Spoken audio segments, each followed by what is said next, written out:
모세와 아론의 권위에 도전한 고라, 또 다단, 아비람, 온, 그리고 250명의 각 지파 지도자들이 죽는 사건이 있었습니다. 이스라엘 백성들은 그러한 지도자 되는 자들의 죽음을 보면서 자신들의 잘못을 회개해야 했습니다. 그렇지만 그들이 회개하지 않고 어떻게 합니까? 너희가 여호와의 백성을 죽인 것이다. 모세와 아론을 원망하고 대적했습니다. 41절 42절 말씀 보십시오. 이튿날 이스라엘 자손의 온 회중이 모세와 아론을 원망하여 이르되 너희가 여호와의 백성을 죽였도다 하고 회중이 모여 모세와 아론을 칠 때의 회막을 바라본즉 구름이 회막을 덮었고 여호와의 영광이 나타났더라. 여기 말씀에 보면 모세와 아론을 칠 때에 그랬는데 히브리어로 알이라고 합니다. 대항하다, 불평하다 그런 뜻입니다. 물리적으로 이 백성들이 모세와 아론을 막 이렇게 때린 것이 아니라 말로 그렇게 대적했다는 뜻입니다. 그 순간에 하나님께서 회막을 덮는 구름으로 나타나십니다. 그래서 이 백성들을 향해서 진노를 발하시죠. 여러분은 육체적으로 뿐만 아니라 말로 짓는 죄가 참 큰 겁니다. 우리는 내가 하는 말이 죄라는 생각을 별로 의식하지 않을 때가 참 많거든요. 그리고 내가 어떤 육체적인 물리적인 행위를 해야만 죄라 생각할 때가 참 많습니다. 그러나 하나님 보시기엔 행동이나 물리적인 행동이나 말이나 그 죄값이 다르지 않습니다. 예수님은 우리의 행위 이전에 우리 마음 속에 어떤 엄심을 품는다든지 사리를 품는다든지 그렇게 마음을 품는 것만으로도 이미 죄를 지은 것이다 라고까지 말씀하셨지 않습니까? 우리의 언행심사 그 어느 것 하나라도 죄되는 행동을 하지 않기 위해서 늘 우리 자신을 경계할 수 있기를 주님의 이름으로 소망합니다. 자, 그 순간에 하나님께서 회막 덮는 구름으로 나타나셨어요. 그리고 모세와 아론은 멀리서 그 광경을 보고 하나님께서 임재하셨구나, 나타나셨구나.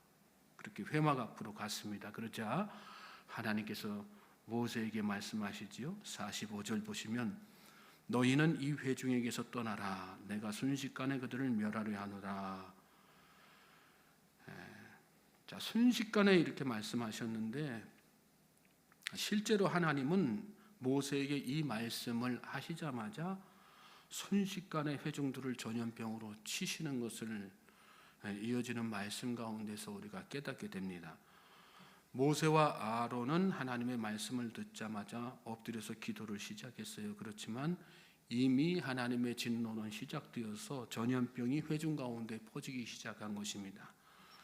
하나님께서 얼마나 백성들에게 진노하셨는지 말씀하신 그대로 순식간에 전염병이 퍼지게 하시고 그로 말미암아 사람들이 죽어나가기 시작한 것입니다.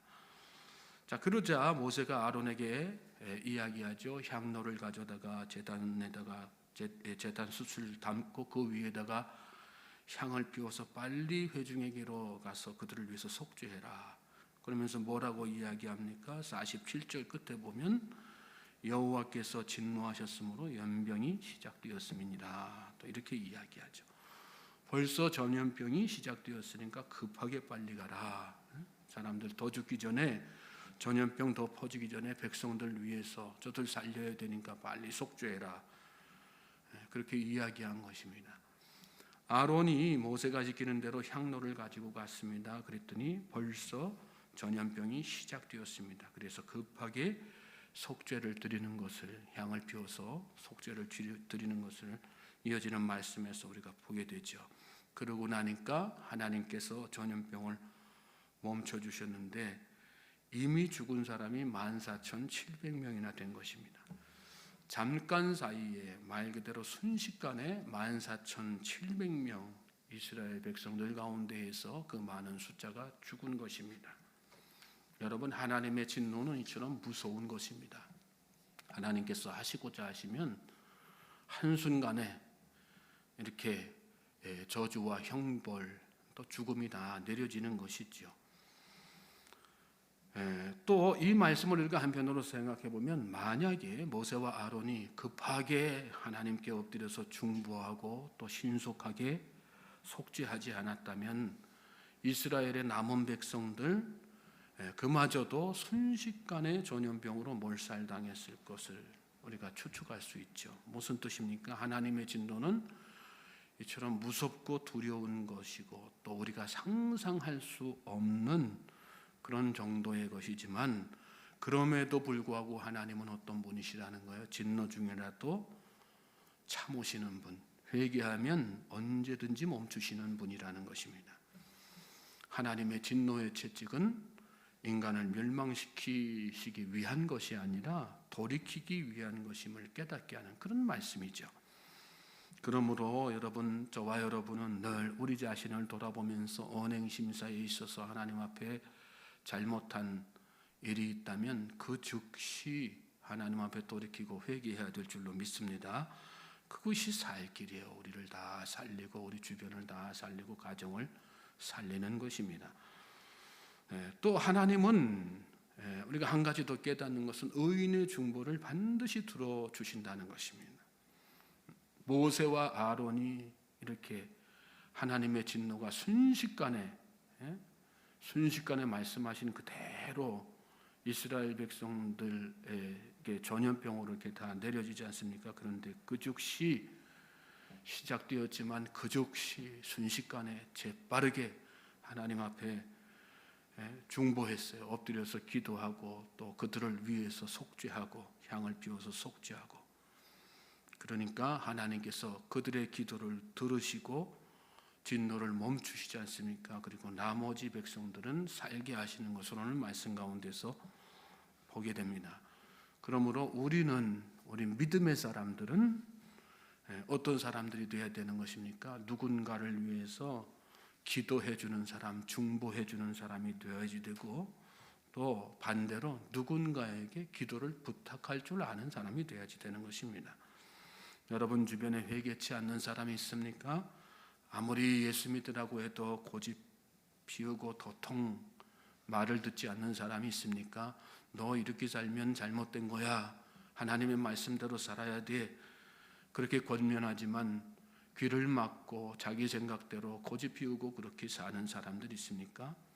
아니면 질병이나 경제적 어려움이나 그 외에 여러 가지 이유로 고통당하는 사람들이 있습니까? 그를 위해서 중보하실 수 있길 바랍니다.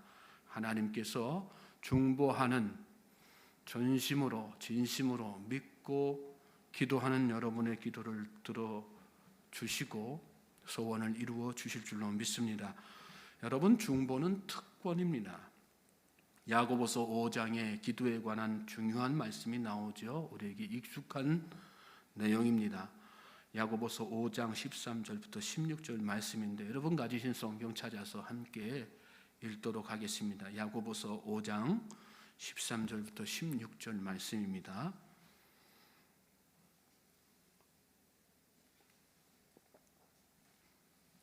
함께 읽어보도록 하겠습니다. 야고보서 5장 13절부터 16절 시작.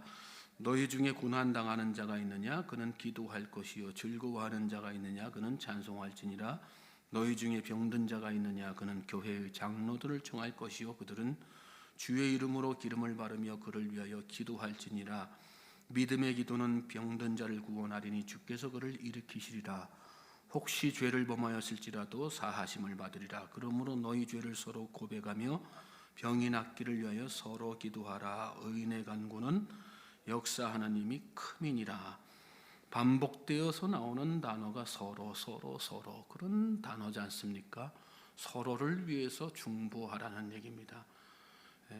다른 사람을 위해서 중보하는 기도하고 내 기도 제목 가지고 다른 사람에게 부탁해서 또 중보기도 하도록 하고, 그게 서로라고 하는 말 가운데 담겨져 있는 의미죠. 고난당할 때, 병이 들었을 때 특별히 뭐하라? 기도하라 그랬어요. 병원 가는 거 좋지요. 의사 만나는 거 좋지요. 그렇지만 그 전에 뭐부터 하라는 얘기예요? 기도부터 하라는 얘기입니다. 믿음으로 기도하면 구원하시고 일으켜 주실 것이다. 그 병이 혹시 죄로 인한 것이라도 사하심을 받을 것이다. 그렇게 말씀했어요. 그러므로 죄를 서로 고백하며 병이 낫기를 위하여 서로 기도하라. 그러면서 마지막에 뭐라고 말씀하세요? 의인의 간구는 역사하는 힘이 크니라. 의인이 어떤 사람입니까? 의인의 간구란 어떤 기도를 말하는 것입니까? 의인의 기도는 다른 기도가 아니에요. 믿음의 기도, 믿음으로 하는 기도. 의인이 어떤 사람입니까?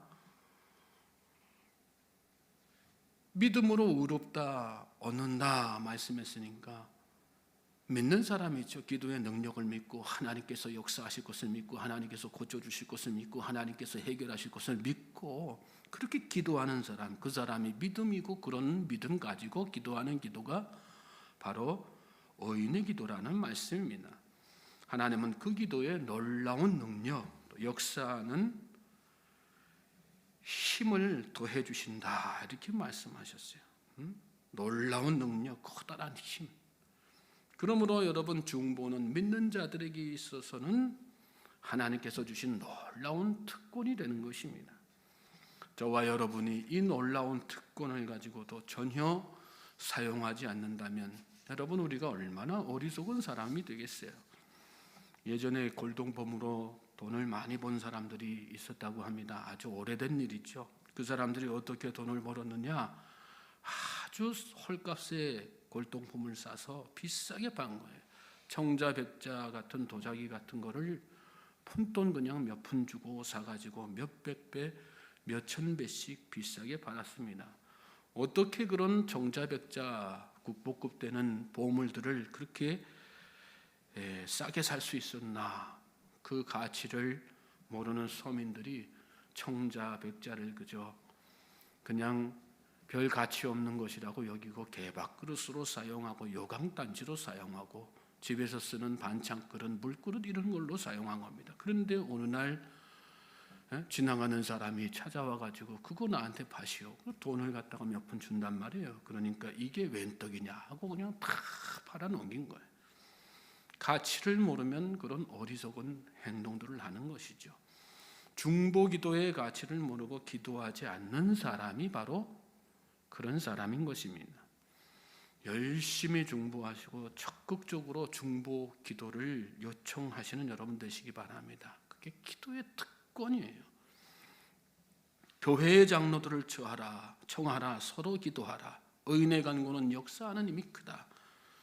믿음으로 기도하는 사람이 여러분 능력의 사람인 것입니다. 나를 위해서 진심으로 기도해 주는 사람, 그 사람이 능력 있는 기도의 사람인 것입니다. 간혹 사람들 중에는 믿지 않는 사람들이 소문난 어디 점쟁이나 무당 찾아가는 것처럼 누가 신유의 은사를 받았대, 누구한테 기도받으면 문제가 해결된대 그러면서 기도받기 위해서 여기저기 막 찾아다니는 사람이 있습니다. 소문난 사람, 또 그걸 이용해서 사람들 현혹하고 끌어모으는 그런 사람도 있습니다. 사도행전에 나오는 시몬, 마술쟁이 시몬 같은 그런 사람이죠. 시몬은 사마리아에서 마술로 사람들 현혹해서 돈 벌던 그런 사람인데 빌립 통해서 복음을 듣고 세례받고 빌립 따라다니던 그런 사람이었어요. 변화돼서 그쯤에 베드로와 요한이 사마리아 사람들에게 하나님의 말씀이 전해졌다. 그 소식 전해 듣고 말씀이 전해졌음에도 불구하고 그곳에 성령 받은 사람은 없다더라. 그래서 사마리아로 내려와 가지고 그 사마리아 사람들에게 복음 전해 들은 사마리아 사람들에게 성령 내려주시를 기도했어요. 그리고 손을 얹어서 안수하니까 놀랍게도 성령이 임했죠. 그걸 본 시몬이 자기도 그런 일을 행할 수 있게 해달라고 돈을 내밀었습니다. 시몬은 사도들이 가진 그 권능만 있으면 자기도 사도들과 똑같은 일을 할 수 있다고 이렇게 착각한 것입니다. 여러분, 특별한 기도의 권능을 가진 사람이 있는 게 아니라 믿음으로 기도하는 사람이 특별한 권능을 갖게 되는 것입니다. 믿습니까? 베드로와 요한이 특별한 권능을 받아서 기도했더니 기적이 일어난 것이 아니고, 또 그래서 성령이 그 사람들에게, 사마리아 사람들에게 임한 것이 아니고, 진실된 마음으로 믿음의 기도를 드렸더니 하나님께서 그 기도 가운데 권능을 드러내신 것입니다. 모세와 아론도 마찬가지죠. 모세와 아론이 능력이 있어서 전염병이 멈춘 게 아니지 않습니까? 하나님께서 모세와 아론의 그 백성들을 사랑하고 살리고자 하는 그 중심에서 나오는 중보의 기도를 들으시고, 백성들도 대신해서 속죄하는 그 정성을 보시고 진노를 멈춰주셔서 전염병이 다 그치게 하신 것입니다. 하나님은 기도의 사람과 함께 일하시는 것입니다. 하나님은 그리고 기도하는 사람의 손을 늘 들어주시는 거예요. 이성적인 사람보다 기도하는 사람, 똑똑하고 말 잘하는 사람보다 엎드리는 사람, 능력 있고 힘 있는 사람보다 하나님의 은혜 구하는 사람을 사용하시고 또 그를 승리하게 하시는 분이 하나님이십니다. 고라와 다단 아비람, 이 모세와 아론을 반역했던, 들고 일어났던 이 고라 다단 아비람이 여러분 생각해 보세요. 얼마나 똑똑한 사람들이었겠어요. 또 그들이 얼마나 탁월한 언변을 가진 사람들이었겠습니까? 그러니까 250명 각 지파의 지도자들을 다 자기 사람으로 만들잖아요. 또 그뿐만 아니라 온 이스라엘 백성들을 다 자기 편으로 만들지 않습니까? 거기에 비하면 모세와 아론은 모자라도 한참 모자라죠. 사람들이 찾아와서 따져 물으면 모세와 아론은 한마디 대꾸도 하지 않았습니다. 말로 그들을 이길 수 없다는 거 자기들 스스로가 잘 알고 있었기 때문입니다. 인간적으로 보았을 때 그들이 자기들보다 더 똑똑하다는 사실도 알고 있었기 때문입니다. 그래서 모세와 아론은 더더욱 하나님 앞에 엎드릴 수밖에 없었던 것입니다. 그런데 하나님은 결과적으로 항상 누구의 편을 들어주세요? 하나님 앞에 엎드리는 이 모세와 아론의 편을 들어주시는 것을 우리가 민수기 말씀 통해서 계속해서 목격하게 되죠. 여러분, 수천의 사람들을 가지고 있어도 세상에 절대 권력을 백그라운드로 하고 있어도 결코 기도하는 한 사람을 당해낼 수가 없는 것입니다.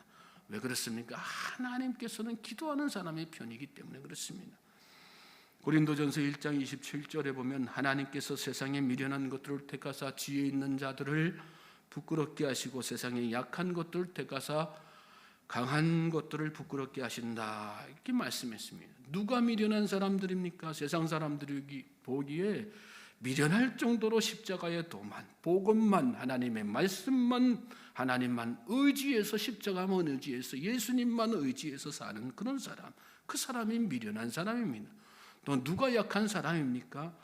제 아무리 강한 자도 하나님 앞에서 한낱 먼지 티끌밖에 안 된다는 그 사실을 깨닫고, 그래서 늘 하나님 앞에서 나의 연약함을 인정하고 하나님의 도움 없이는 살 수 없습니다. 하나님, 저를 불쌍히 여겨주시고 저를 도와주십시오. 겸손하게 엎드려서 하나님의 은혜를 구하는 사람, 그 사람이 바로 약한 사람인 것입니다. 그들이 바로 모세와 아론이었습니다. 또 그가 바로 엘리야와 같은 사람입니다. 아방 때 엘리야가 갈멜산에서 바알 아세라 선지자 850명과 일대 격전을 벌이지 않습니까? 바알 아세라 선지자들 뒤에는 이스라엘 역사의 가장 악한 왕이었던 아합이 있었어요. 또 가장 잔인했던 왕비 이세벨이 떡하니 버티고 있었습니다. 거기에 비해서 엘리야는 홀로 단신이었습니다. 그런데 그 싸움에서 누가 이깁니까? 엘리야가 이깁니다. 하나님께서 이기게 해주신 것입니다. 바알 아세라 선지자는 재물, 온갖 별의별 재물 다 쌓아놓고 북치고 장구치고 했습니다. 그렇지만 엘리야는 뭐 했어요? 아무것도 안 했어요. 뭐 했어요? 하나님 앞에 엎드렸습니다. 오직 하나님만 믿고 기도한 것입니다. 그럴 때 하나님께서 그에게 승리 주셨던 사실, 그 역사적 사건 잘 기억할 수 있길 바랍니다. 너는 내게 부르짖으라 내가 내게 응답하겠고 내가 알지 못하는 크고 비밀한 일을 내게 보이리라. 너무나도 놀랍고 은혜스럽고 우리에게 힘이 되는 말씀 아니겠습니까? 기도하면 역사가 일어납니다. 믿습니까? 기도하면 하나님께서 승리하게 하십니다. 기도하면 하나님께서 반드시 응답하십니다. 한 사람의 기도가 가정을 살리는 거예요. 또 교회를 살리고 나라와 민족을 살리는 것입니다. 그러므로 여러분 중보하십시오. 쉬지 말고 기도하라 말씀하셨지 않습니까? 여러분 자신만 위해서 기도하라는 게 아니에요. 주변의 모든 사람들을 다 품고 기도하라는 거예요. 여러분 자신을 위해서도 기도해야 되지만 가정을 위해서 기도해야 되고 교회와 나라와 열방을 위해서 열심히 중보해야 돼요. 중보는 특권이에요. 미운 사람들 있습니까? 미운 사람들을 위해서 중보하십시오. 그를 변화시켜 주실 것입니까? 변화시켜 주실 것입니다. 여러분에게 악하게 하고 잘못하는 사람이 있습니까? 그 사람을 위해서도 중보하십시오. 하나님께서 그를 선인으로 바꾸어 주실 것입니다. 하나님의 구원 역사가 그렇게 여러분의 기도를 통해서 온전히 성취된다는 사실을 믿으시고 이 하루도 여러분 열심히 중보하는 그런 기도의 날이 되시기를 주님의 이름으로 소망합니다.